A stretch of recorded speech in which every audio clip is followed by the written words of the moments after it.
বিসমিল্লাহির রহমানির রহিম। আসসালামু আলাইকুম। ফ্যাশন ডিজাইনার হালিমা চ্যানেলে আপনাদের সবাইকে জানাচ্ছি স্বাগত।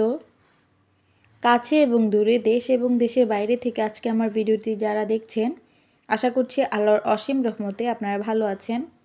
আলহামদুলিল্লাহ, আমরাও ভালো আছি। আজকে আপনাদের সাথে শেয়ার করব এই সুন্দর একটি নায়রা কাট জামা। তো আশা করছি প্রথম থেকে শেষ পর্যন্ত দেখলে আপনিও পারবেন আপনার বেবিদের জন্য এত সুন্দর একটি জামা তৈরি করতে। আজকে আমি তৈরি করছি এই জামাটাকে।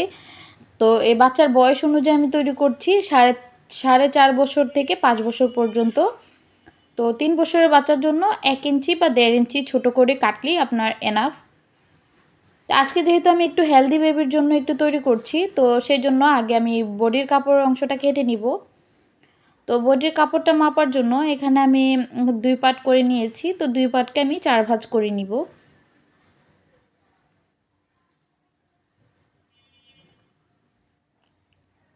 তো আমার কিন্তু 4 ভাঁজ করা কমপ্লিট। এখন আমি বডির মাপ অনুযায়ী কেটে নিব। তো আমাদের পুরো জামাটার লং হবে 26 ইঞ্চি, তো বডিতে নিচ্ছি আমি 10 ইঞ্চি। এখন আমি গলাতে নিব 2 ইঞ্চি। তো আগে কাপড়টাকে কেটে আলাদা করে তারপর আমি নিচ্ছি এখানে 2 ইঞ্চি। আর কাঁধের জন্য নিচ্ছি 3.5 ইঞ্চি। আর হাতার মোহরার জন্য নিচ্ছি 4.5 ইঞ্চি। আর 5 ইঞ্চি নিচ্ছি যেহেতু এটা একটু বড় বা হেলদি বেবিদের জন্য হবে। আর নর্মালি 4.5 ইঞ্চি নিলে এনাফ। মাজার জন্য নিচ্ছি আমরা 6.5। আর বডির মাপটা নিচ্ছি 7 ইঞ্চি। ব্যাক পাশে আমরা 1.5 ইঞ্চিতে দাগ কেটে নিয়েছি। তো ব্যাক পার্টটা আগে আমরা কেটে তারপরে পিছনের পাটটা কাটবো। তো তার আগে অনুযায়ী আমি 1 ইঞ্চি করে বাড়তি রেখে আমি কাপড়টাকে কেটে নিচ্ছি। এখন আমি সামনে আর পিছনের কাপড়টাকে আলাদা করে নিব। তো তার আগে আমি পিছনের পাটটার গলাটা কেটে নিয়েছি। এখন আমি সামনের গলাটাকে কেটে নিব। তো আমি সামনের গলা যেহেতু মানে চতুর্ভুজ টাইপের গলা দিব বা চারকোনা গলা, তো সেভাবে আমি কেটে নিয়েছি। আর পিছনের গলাটা হবে গোল গলা আর পিছনে বোতাম হবে। এখন আমি কিছু পাইপিং কেটে নিচ্ছি আমাদের চারো সাইডে লাগানোর জন্য। তো এটা হচ্ছে আপনি জামার কতটুকু লং নিচ্ছেন সেই অনুযায়ী কাটতে হবে। আমি যেহেতু মাজা থেকে আমাদের 15 ইঞ্চি হবে সেলানোর পর, আর 16 ইঞ্চি নিব। তো প্রায় আমাদের এখানে চলে যাবে, এভাবে আমরা মেপে নিব। আর এখন আমি মাজার যে কাপড়গুলো সেগুলো কাটছি। তো মাজা থেকে যে কাপড়গুলো আমাদের জয়েনিং হবে, তো সেখান থেকে আমি 16.5 ইঞ্চি করে কেটে নিচ্ছি।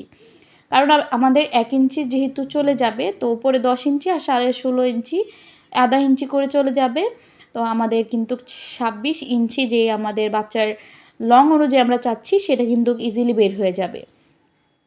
তো আমরা এভাবে কেটে নিচ্ছি। তো পুরো ঘেরটা যেহেতু আমাদের লাগবে না, তো আমরা এখান থেকে 5 ইঞ্চি হাতার কাপড় বের করে নিব।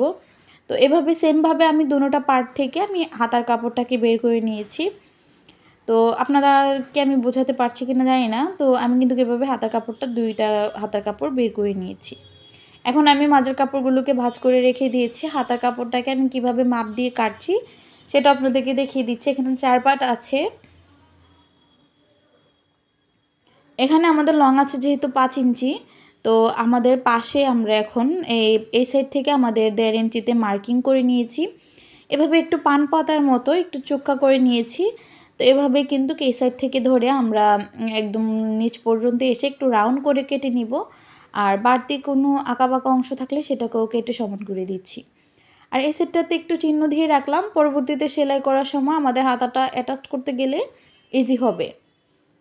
এখন আমি সব জামার কাপড়গুলো আলাদা করে নিচ্ছি। আর যেহেতু আমাদের পিছনের গলাটা আগে সেলাই করে নিব, তো তার আগে গলার পট্টিটা সেলাই করে নিব। আর যে ঘেরের অংশ থেকে আমি 1 ইঞ্চি করে কাপড় রেখেছি, তো আমাদের ওটা বুকের যে অংশটাকে ডিজাইন করতে কাজে লাগবে।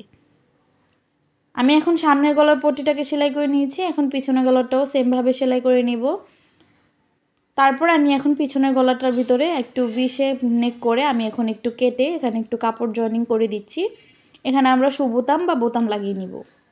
তো আগে এই সাইডটা লাগিয়ে নিলে কি হয়, পরবর্তীতে এই সাইডটা দেখা যায় না যে সেলাইটা বাড়তি অংশ আসে কিনা। তো সেমভাবে আমি সেলাইটা করে নিয়েছি। পরবর্তীতে এখানে আমি এটার উপরে রেখে আরেকটা পট্টি জয়েনিং করে দিব। আর এই পট্টির যে মাঝখানের দিকটা থাকবে সেই সাইডেই কিন্তু আমাদের যে বোতাম হোল্ডার বা বোতামের ঘর, তো সেটা ইজিলি লাগিয়ে নিতে পারবো।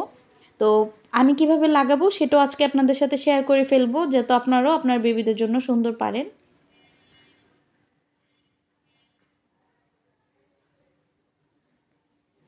এখন আমি সামনের গলাটাকেও লাগিয়ে নিচ্ছি। তো 4 কোণাতে একটু একটু ছোট করে কাট দিয়ে দিয়েছি। এখন একটা ফিনিশিং সেলাই দিয়ে তারপর চাপ সেলাই দিয়ে আমার গলাটাকে একদম ডিজাইনটা কমপ্লিট হয়ে যাবে। তারপর আমি যে ডিজাইনটা করব সেটাও একটু দেখিয়ে দিব আপনাদেরকে। ওই যে আমি 1 ইঞ্চি করে কাপড়টা কেটেছিলাম সেটাকে এখন ভাঁজ করে আমি এখন সেলাই করে দিচ্ছি।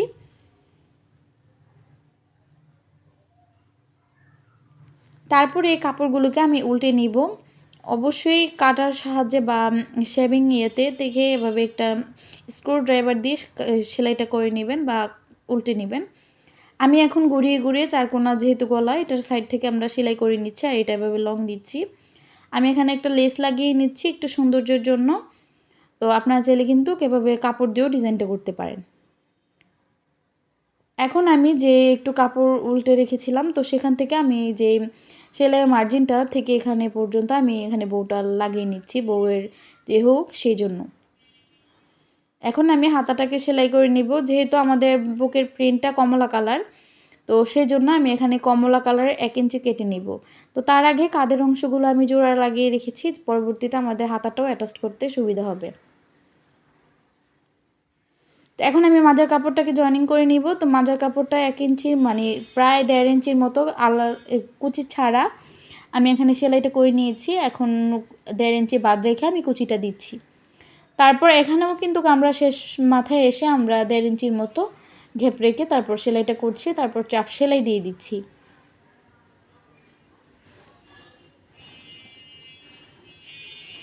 এখন আমি হাতাটাকে সেলাই করে নিব। হাতা 2 ধরনের সেলাই করা যায়। একটা হচ্ছে এভাবে চিকন পাইপিংয়ের মতো সেলাই করা যায়। আরেকটা আপনাদের সাথে শেয়ার করছি আজকে, এইভাবে একটু লেস টাইপের লাগিয়ে। তো এখানে আমি প্রথমে হাতাগুলো নিচের দিকে এভাবে লাগিয়ে নিয়েছি। এখন আমি এই সাইডটা থেকে এভাবে হাতাটাকে যে কাপড়ের অংশটা সেটাকে আমি সেলাই করে জয়েনিং করে নিয়েছি। অবশ্যই একবার এভাবে হলেও ট্রাই করে দেখবেন, তাহলে আপনার বাচ্চার হাতাটা বা আপনার নিজের জন্য তৈরি করলে এভাবে পাইপিং বানালে খুব ইজিলি সুন্দর লাগে আর ফিনিশিংটাও সুন্দর যায়। এখন আমি হাতাটাকে অ্যাড করে নিব। তো আমি যে কর্নারটা কেটে রেখেছিলাম সেখান থেকে আমি কাঁধের অংশটাকে জয়েনিং করে কুচি দিয়ে দিচ্ছি। আপনার নিডেলটা যেদিকে থাকবে সেদিকেই কিন্তু কুচিটা পড়বে। এখন আমি এই সাইড থেকেও ঘুরিয়ে আবার এদিকেই কুচিটা দিচ্ছি। আমি কিন্তু একদিকে কুচিটা দেইনি, দেখতে ভালো লাগবে না সেজন্য। তো সেমভাবে আমি দুটোটা হাতা মানে অ্যাড করে নিব বা লাগিয়ে নিব। এখন আমি সাইডের যে বন্ধ করে দিব, বডির মাপ অনুযায়ী কিন্তু বন্ধটা করতে হবে। আমি এখানে ডাবল সেলাই দিয়ে দিয়েছি, আপনারা চাইলে এখানে সিঙ্গেল সেলাই দিয়ে বাচ্চাকে পরিয়ে দেখতে পারেন যে লাগে কিনা শরীরে। আর আমি যেহেতু একটু হেলদি বেবির জন্য তৈরি করছি, সেই জন্য আমার বডির মাপ অনুযায়ী আমি এখানে কেটে নিয়েছি, 1 ইঞ্চি 1.5 ইঞ্চি বেশি রেখেছি। এখন আমি সাইড সেলাইটা দিয়ে দিচ্ছি। আমাদের কিন্তু পাইপিং অ্যাটাচড হবে, আপনারা চাইলে কিন্তু এখানে সেলাইটা না দিয়েও পাইপিংটা অ্যাটাচ করতে পারেন। তো সেই ভিডিও কিন্তু আমার চ্যানেলে অলরেডি দেওয়া আছে। তো চিকন পাইপিং কীভাবে লাগাতে হয়, আপনারা চাইলে কিন্তু এই ভিডিওটা দেখার পর আপনি আরেকটা ভিডিও দেখে আসতে পারেন। এখন আমি যেভাবে পাইপিংটা লাগাচ্ছি সেলাইয়ের উপর ভাঁজ দিকেই আমি এভাবে সেলাইটা করে এখন রাউন্ড করে ঘুরিয়ে আমি কিন্তু এখানে পাইপিংটা অ্যাটাচ করছি। তারপর এখানে ডাবল সেলাই দিয়ে এভাবে আমি কাপড়টাকে ঘুরিয়ে এখন সেলাইটা করে দিচ্ছি। কী হবে, এতে ফিনিশিংটাও সুন্দর আসবে আর চিকন চিকনভাবে লেসটা দেখা যাবে, যেহেতু বডির কাপড়টা আমাদের কমলা কালার সেই জন্য। তো সেমভাবে আমি পরের দিকটাও আমি জয়েনিং করে নিচ্ছি। আজকের ভিডিওটা যদি ভালো লেগে থাকে প্লিজ আমার চ্যানেলটিকে সাবস্ক্রাইব করতে ভুলবেন না। আর ভিডিওটি ভালো লেগে থাকলে একটা লাইক দিয়ে যাবেন।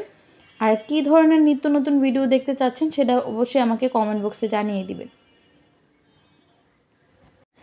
আজকের এই ড্রেসটি কেমন হলো সেটা অবশ্যই আমাকে কমেন্ট বক্সে জানাতে ভুলবেন না। আজকের মতো এখানেই বিদায় নিচ্ছি। সবাই ভালো থাকবেন, সুস্থ থাকবেন, পরিবারের সাথেই থাকবেন, পরিবারকে ভালো রাখবেন।